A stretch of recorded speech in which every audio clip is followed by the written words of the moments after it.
আসসালামু আলাইকুম বন্ধুরা, কেমন আছো সবাই? আই হোপ সবাই ভালো আছো। আমিও তোমাদের দোয়ায় ভালোবাসা আল্লাহর অশেষ রহমতে ভালো আছি। চলে আসলাম নতুন আরেকটা ভিডিও নিয়ে। আজকে কোনো রেসিপির ভিডিও নাই। তোমার ভাই কারণ বাজার থেকে 7 কেজি আম নিয়েছে সংরক্ষণ করার জন্য। আমরা প্রতি বছরই রাখি 5 কেজি 6 কেজি করে। নিয়ে আসছে 2 দিন হয়েছে, কাটার জন্য বলে। এটা কাঁচা পাকা আম, কিন্তু আমগুলো একেবারেই টক না। তারপর রেখে দিলাম যে শরবত খাওয়া যাবে রোজার মাসে। আমরা প্রতি বছরেই আম রাখি, যা দিয়া রোজার মাসে ওই আম দিয়ে আমরা শরবত খাই। তো এটা তো মিষ্টি আম হয়ে গেছে, তা কাঁচা আম আবার আনবো।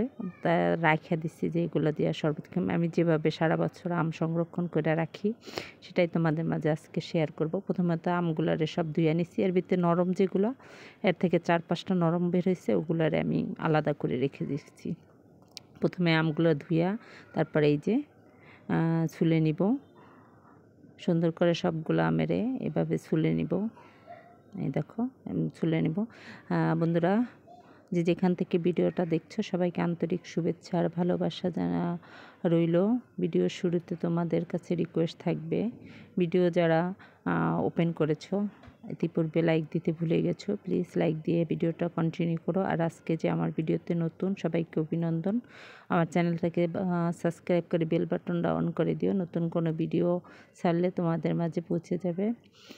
তারপর এই তো সবগুলো আম আমি ছুলে রাখছি। কালকে রাত্রে থেকেই বলতেছে চলো আমগুলা ছুলি। তা আমার ভালো লাগছিল না, তাই আমি ছুলি নেই। সকালে আবার নাস্তা খেয়ে তারপর আসছি ছুলতে, তখন আর সে ছুলে দেবে না, আমার এখন ভাল লাগে না এটা বলে উনি শুয়ে শুয়ে আমার সাথে কথা বলতেছিল, আর আমি আমগুলো পরে ছুলে দিচ্ছি। এর থেকে পুরো 7 কেজি আম কারণ বাজারতে নিচে খুব সস্তায় নিচে 35 টাকা করে পড়ছে। আইনা এখন এইতে পরে আমরা কাটার সময় খাইছি, মিষ্টি দিকে এর থেকে যদি 20 কেজি নিয়ে আসতাম তাহলে ভালো হতো। আজকে আবার যাবে আম আনার জন্য শুক্রবারে। এখন আমার ছোলা হয়েছে, ডেক্সিতে সেনিতে উঠায় নিতেছি, তারপর বলের মধ্যে কাইটা রাখবো আস্তে আস্তে। বেশি ছোট ছোট করব না, 4 ফালি করে করে রেখে দিব। আটিটা ফালাইয়া দিব, আটিটা রাখবো না, আটিটারে ফেলে দিব, আটির সাথে রাখবো না, এভাবে ফেলে দিব। যখন মাছে দেওয়া যায়, তারপর আবার শরবতের জন্য কিন্তু এটা দিয়ে মাছ রান্না করলে ভালো লাগবে না, কারণ অনেক মিষ্টি। যখন আমের সিজন চলে যায় তখন কিন্তু একটু টক বা একটু শরবত খেতে আম দিয়ে খুব ভালো লাগে।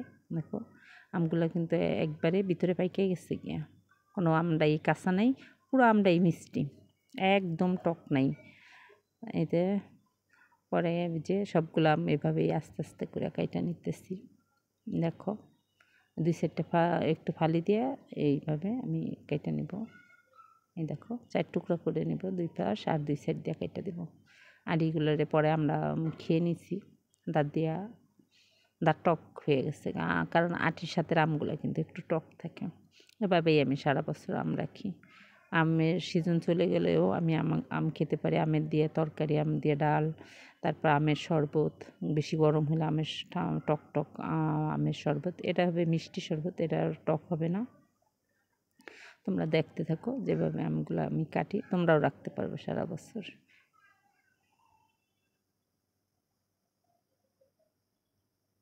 আগে পাকা আমও রাখতাম, এখন আর পাকা আম রাখি না।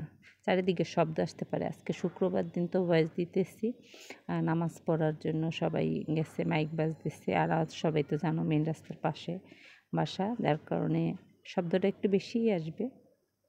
দেখো ভিতরে কিন্তু একদম পাইকে গেছে গিয়া।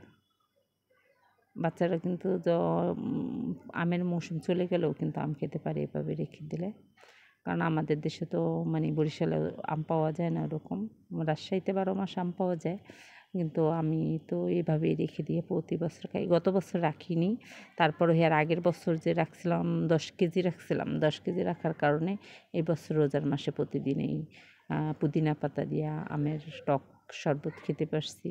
আম বের হয়েছিল রোজার ভিতরে, কিন্তু একদম ছোট ছোট, জন্য তোমার বাইকে থেকে আমার একটু বানায় দাও, টক না, আমি কি তো মিষ্টি কিসের টক, এগুলো বানায় খাওয়া যাবে না, মিষ্টি আম কি আর বানায় খাওয়া যায়? আমি আমার কয়দিন তোমার কাঁচা আম আনতে বলছিলাম যে আম দিয়া ডাল খাইতে ইচ্ছে করে, তা আম এমন টক, তা আজকে আশ্বিনী আম হইল টক থাকে। এটা হলো হাড়িভাঙ্গা, তো হাড়িভাঙ্গা আম মিষ্টি থাকে। আম সম্পর্কে অত আইডিয়া নেই, চিনি না। ওই যে আমার ছেলে নিয়ে খাইতেছে, আমও মিষ্টি লাগতেছে, আমার মেয়েও নিছে। একদম ভিতরে আর 2 দিন থাকলে একবারে পাইকা হয়ে যেত, মিষ্টি হয়ে যেত। এই তো পুরাটা কাইটা নিচ্ছি।